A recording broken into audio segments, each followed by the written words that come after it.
Srimad Bhagavatam, the devotional service should be apratiyata, unchecked by the material conditions of happiness or distress. The devotee undergoes processes of austerity such as observing Ekadashi and similar other fasting days and refraining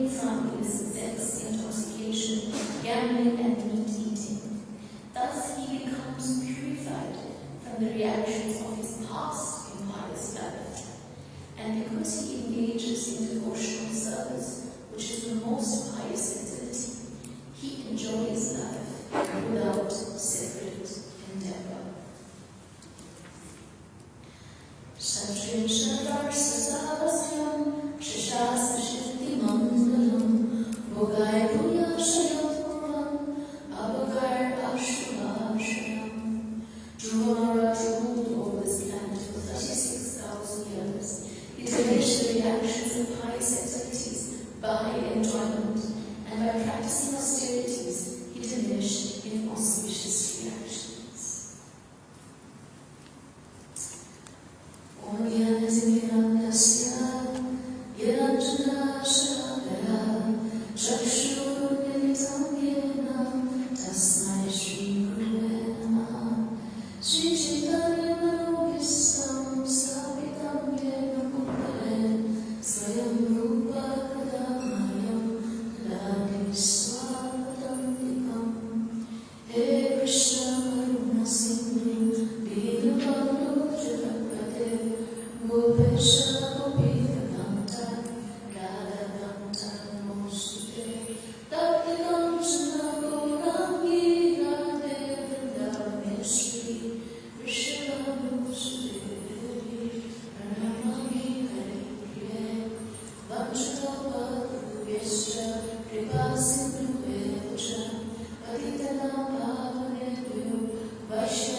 It means the people of Kali Yuga, of Treta Yuga, 10% of the kindness that the people of such Yuga had.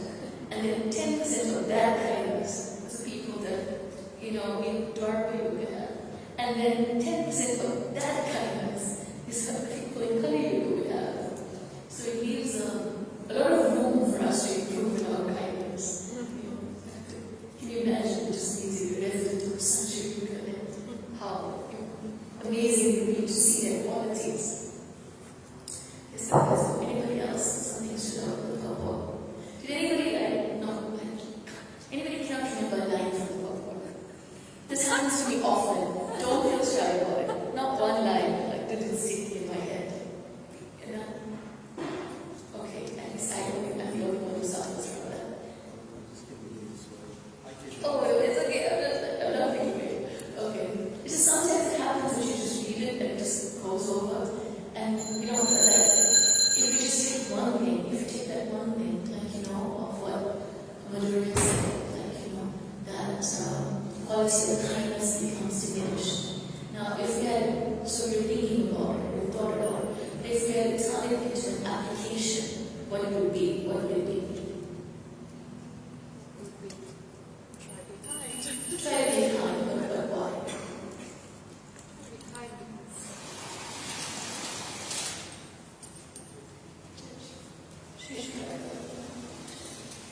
Something mentioned in Bhagavatam, it's something very good. Yes, that's true. But also that, although we're residents of Kali Yuga, we aspire for higher status. So if we do aspire, kindness will be one of them. And then a prayer would be that Krishna help me develop these qualities of kindness. Even if it's just for 24 hours and tomorrow we flower, it's okay. I think it still counts. So anyway, that was just a side note. But when I was reading this verse, the first thing that came to my mind was, why would Dhruva, a pure devotee, loved by so many pure devotees, have to deal with impious reactions? Okay, we understand this prarabdha karma, there's a body and some things that won't go away until the moment where we actually leave mortal form.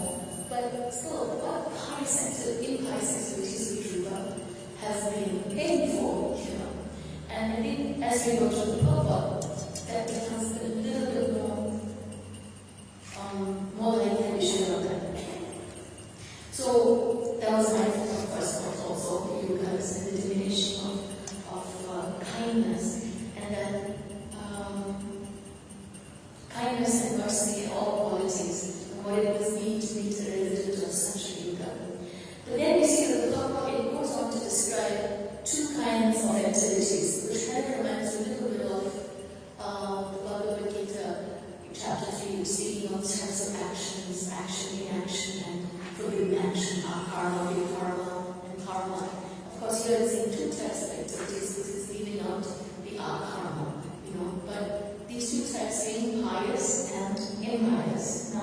And then the Bhagavad is saying that pious activities give us gains for higher material enjoyment.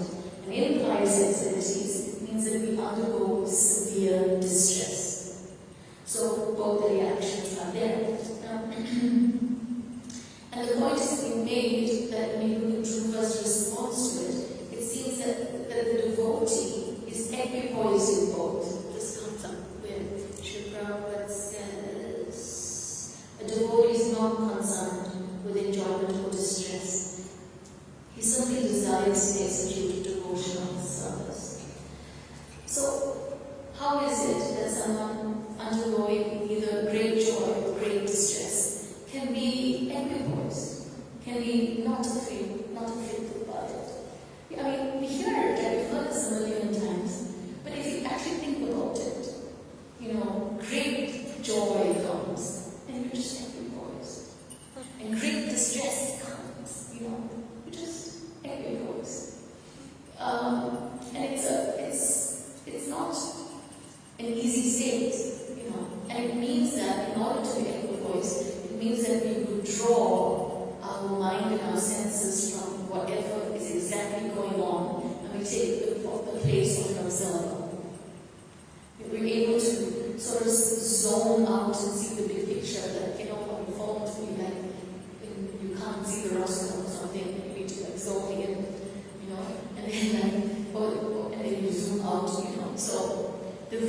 our vision has to then be drawn out of whatever is actually happening around us, for actually for us to see the big picture. And that's jnana. By knowledge, by hearing the Bhagavatam, by understanding the Shastra, by reading the Bhagavad Gita, by seeing what Krishna is giving us, by this knowledge, we're able to get that ability to in Shastra Chaksha, to see through the Shastra and become the observer, and not get fully entangled in everything. One thing my spiritual master used to tell me is, you're just reactive. You react to everything. And that's the opposite of being the observer. It's like something happens, you immediately have to solve it. You immediately have to fix it. But sometimes we don't need to. Sometimes we just have to sit back and just be the observer. So, because when these things happen, even the good or the bad, when we keep reacting to them, that's where the spiritual life or life in general becomes a roller coaster. Because we're going high with the highs and low with the lows, and high with the highs and low with the lows, it's like, so Dhruva got this entire planet, right? But he didn't pull like a Scrooge duck and, create a room full of money and swim in it. He's able to receive it with even-mindedness, And similarly, when his brother dies, there's a moment where he just goes beyond the call of duty. But he withdraws so quickly. So it's not like he was unaffected by distress. But he tried to incur that distress with the right attitude. And when he went a few steps over, he was corrected, he was able to withdraw it quickly. So similarly with devotee, we're not sometimes, every voice, me personally feels like God knows when I'll be every voice. But the truth is that even when we're shifted, when our emotions are shifted in some degree, the fact that we're able to heed when someone says, okay, enough now, and the fact that we're able to then withdraw, is testimony to how much we can become the observer. And then Sri Prabhupada, in saying not concerned with enjoyment or distress, but simply desiring to serve. I was yesterday, I was supposed to have a meeting with one of our outreach, and somebody forgot, so they sent a message. Yesterday, sent a message 3 later saying, this is got so much to do. I had to take my daughter and mom, and we had a second job, and we're trying to do business on the side, and it just got too much. I forgot the meeting. I was like, okay. And then she said, but I need the service because it saves me. Like she gave me a list of 10 things that was going on in her life that made like being there impossible. But she knew that if I didn't connect to service, to devotional service, direct devotional service, then she said it keeps me sane. So then I'm insane. So I was thinking about that because, a devotee not concerned with enjoyment or distress, but simply desires to serve. On one hand, it can seem like something so far away, like just unaffected by happiness and distress, only service Krishna. Come before, and just give me devotional service. That's all I desire. We can say it, we recite these verses every day, but how much can we say it's us? After the first verse that says how nice your holy name is, and then the second one that says, it's so powerful, but look how unfortunate I am, I have no touch for it, I can really relate. And the third one comes, it's like, we're getting difficult now. The fourth one is like, okay, you lost me. It's like, I'm going beyond those stages, but the truth is that, to some degree, we all do feel that without devotional service, there's no meaning. There's no meaning to our existence without the opportunity of service. Because it's just, and even though we may be swayed by the habit escape out of the stress. But still, the power of service is that once you do it, you have to do it again. Once you do it again, then you have to do it again. And you kind of roped then, and you never know how all this balloons and balloons and balloons and more service, and suddenly you say, how did this not happen to you? How did I go to so many things? I was thinking like this. How did I make so many different components already? It's not fitting in the schedule anymore. So, but the thing is that without the idea, without the experience of services like that, is that initially, like if I think about myself, initially the idea of being a servant wasn't appealing to me. It's just like, okay, it's not what I put in my CAO form, the one you apply for university, But at the same time, somehow, after engaging in service and as time passes, you realize like, he actually liked doing this, And then one day you realize, oh yeah, Krishna kind of cheats us, that we're serving him, even if we don't fully accept the identity of the service. The experience of the service brings so much joy that we're in the role of the servant, even if we haven't mentally accepted it.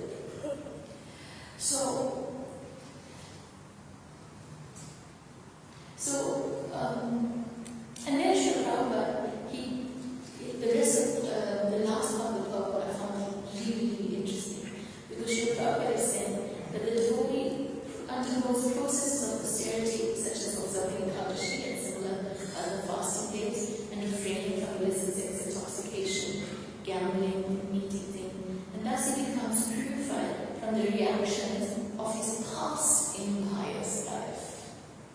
I didn't hear that before. I understood that by following the regulative principles, we're ridding ourselves of the reactions of we stop performing sinful actions. I know by chanting Hare Krishna, we rid ourselves of our past reactions. But the way Sri Prabhupada puts it here, that by following the four regulative principles, we're able to become purified from the reactions of our past impious life. That sounded interesting to me, because my understanding of karma was that good cannot negate bad. A good reaction, can't negate a bad reaction.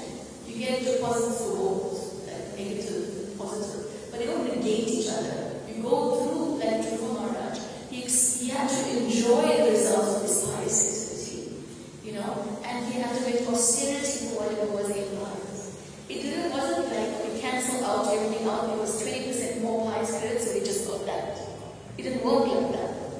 But here Srila Prabhupada is saying that by following the regular principles, one becomes purified from the reactions of his past impious life. Now, following the regular principles on its own is not bad. It's pious. Just if I was, not gambling, vegetarian, not taking an intoxication, and pure in terms of sexual indulgence, if I had those four things, I can have those four things and not be a devotee. In itself, it's only pious activity. So how does this pious activity now remove from us the reactions from past impious life? That's my question. Anybody have any thoughts?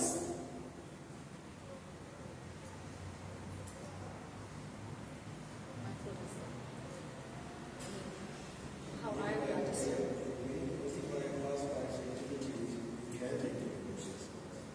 Sorry?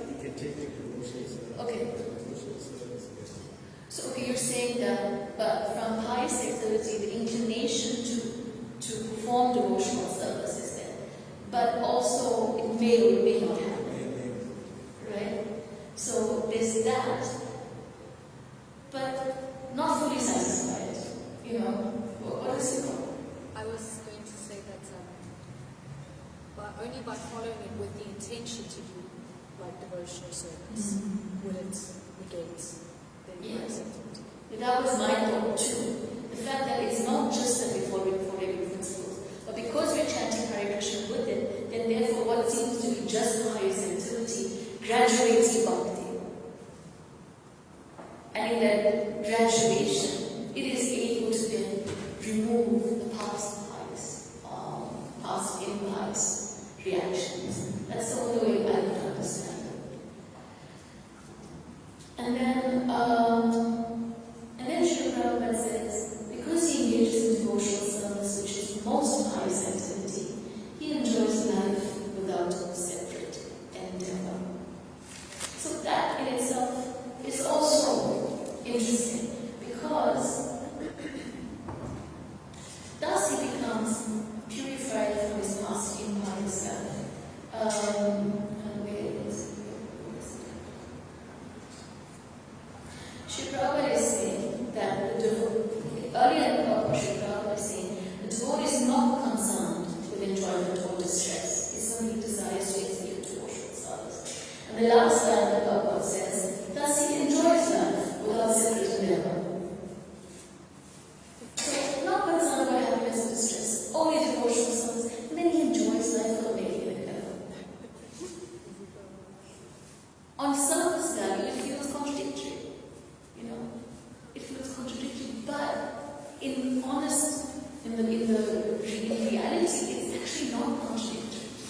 Because without separate endeavor, and that's the key word, without separate endeavor, that with the idea that when we perform devotional service, we know, well, if I speak for myself personally, partially it's because I know to please Krishna, but partially it's because I like doing it. So then, am I doing this activity because I know I'll become happy from it, or because Krishna wants it? It's mixed, because I'm not a pure devotee, so it's mixed, But even with that mixed intention, when it's directed towards Krishna, the happiness is the result of the service that was not the original intention, or may have been only part of the original intention. So, because the happiness that we experience in devotional service is directly coming from the Hladini Shakti, it's directly coming from Srimati Radharani,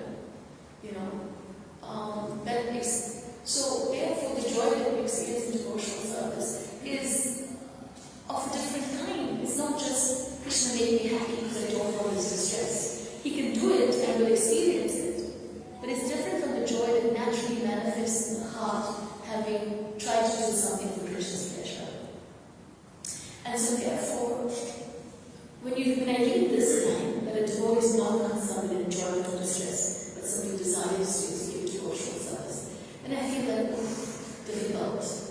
Because it means don't desire happiness or distress, just desire service. But then the last line expands that in desiring service, naturally happiness manifests in the heart. And it's really important.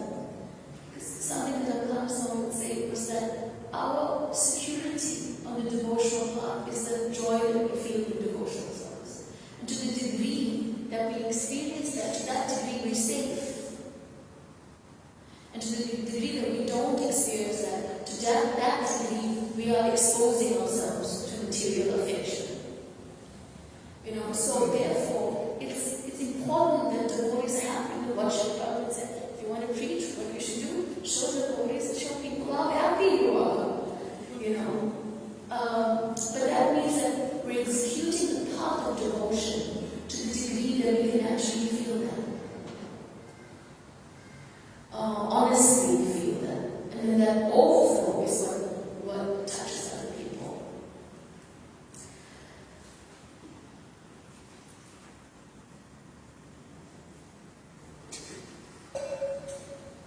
So thus the devotee enjoys life without any separate endeavor.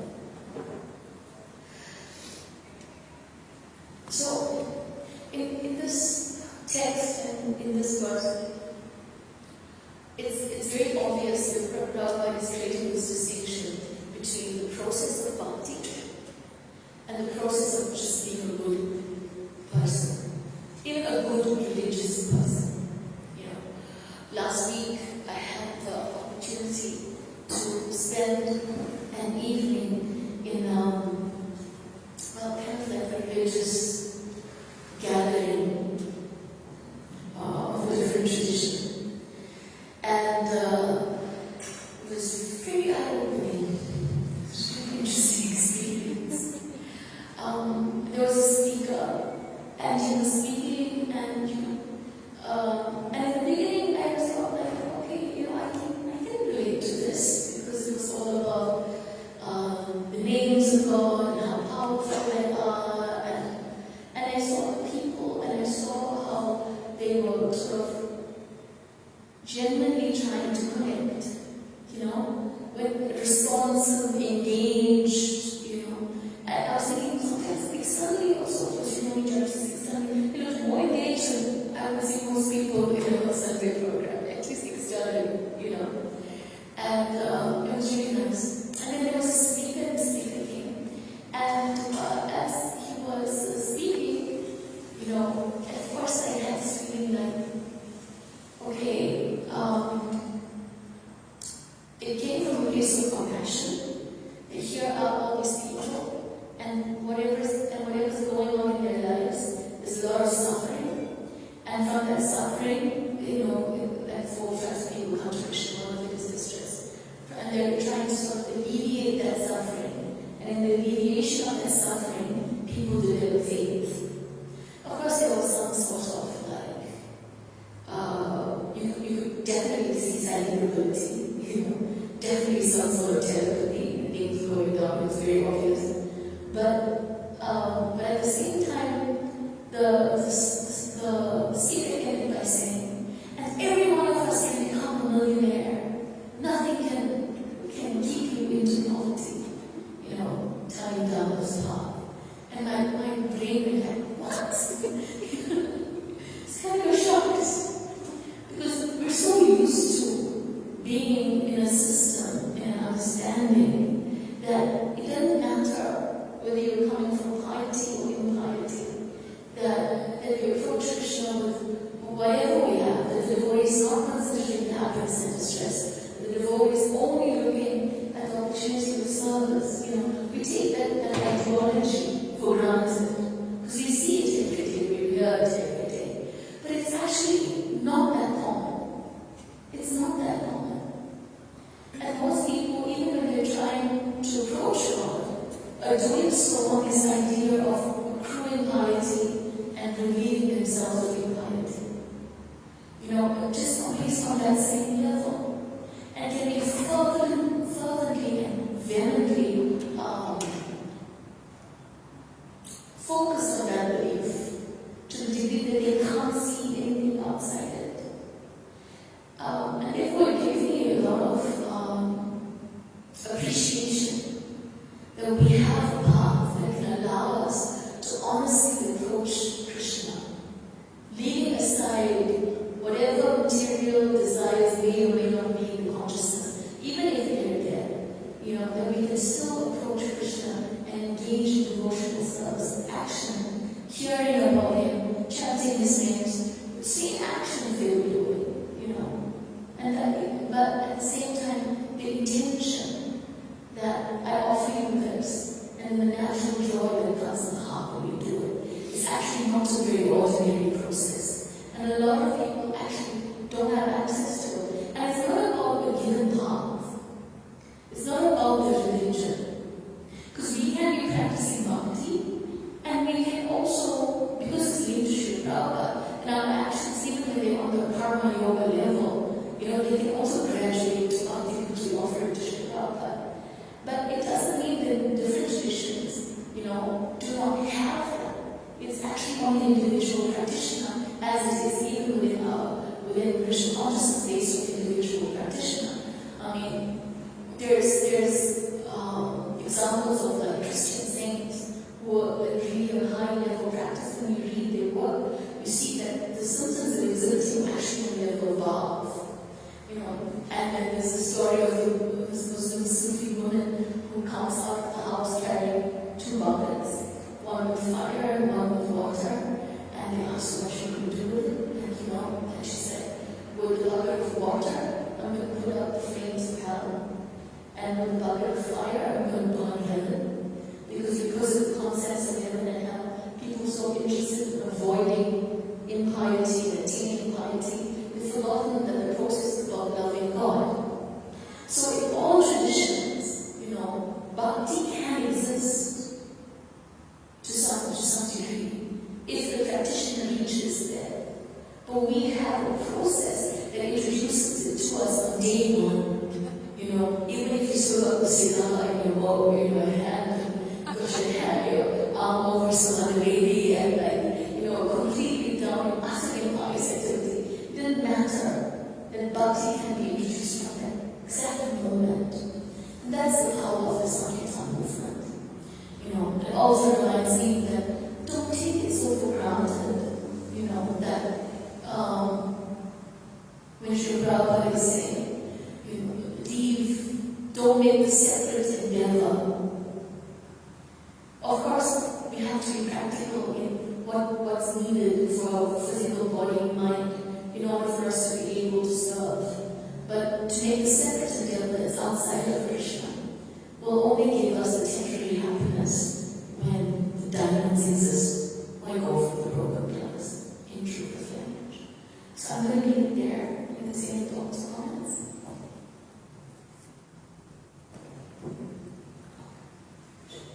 Is there a link?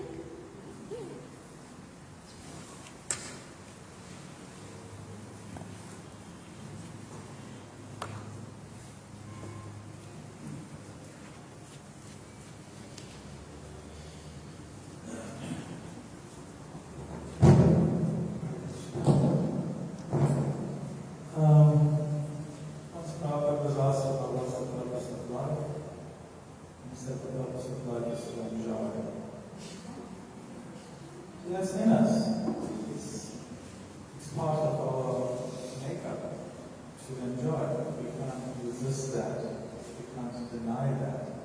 But whatever action we mean, whether it's material or spiritual, it's coming from that place of enjoyment. Krishna has that quality in Anandamaya of Dasi.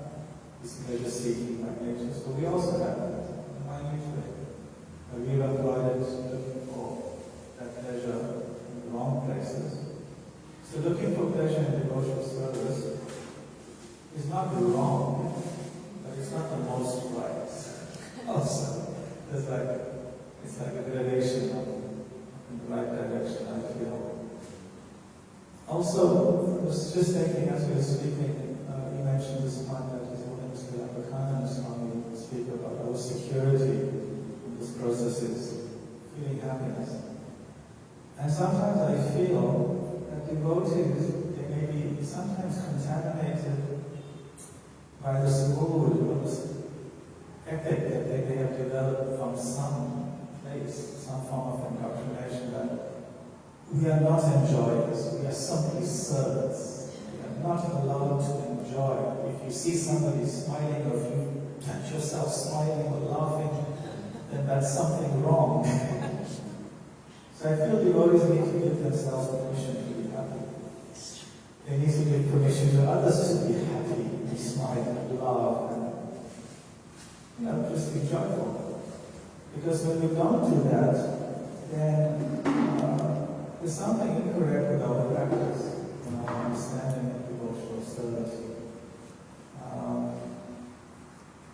What's that thing Sanatana Goswami says? Have to be paradukha-dukhi, one who feels pain at the sufferings of others. But I'm not sure this is the actual converse. We should also be parasukha-sukhi. We should feel very happy with seeing the happiness of other devotees. And if we are somehow by Krishna's mercy feeling happy, we should hold on to it. Like this is something nice. We should appreciate it. So yes, give ourselves permission, give others permission to be happy, feel happy with others' happiness.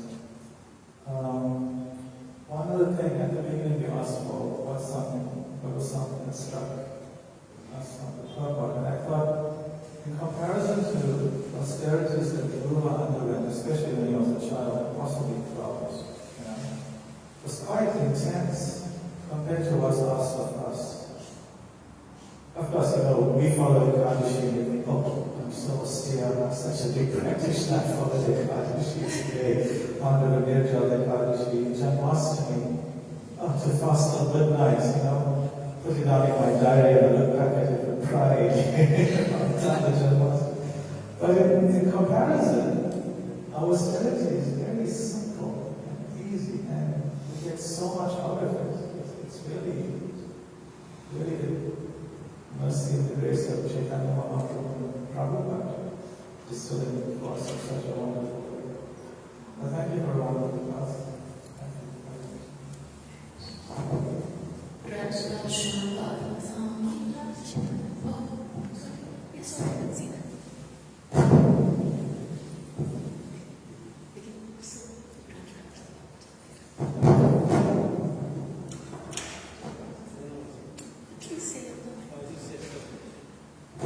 As you were saying about your feeling about kindness,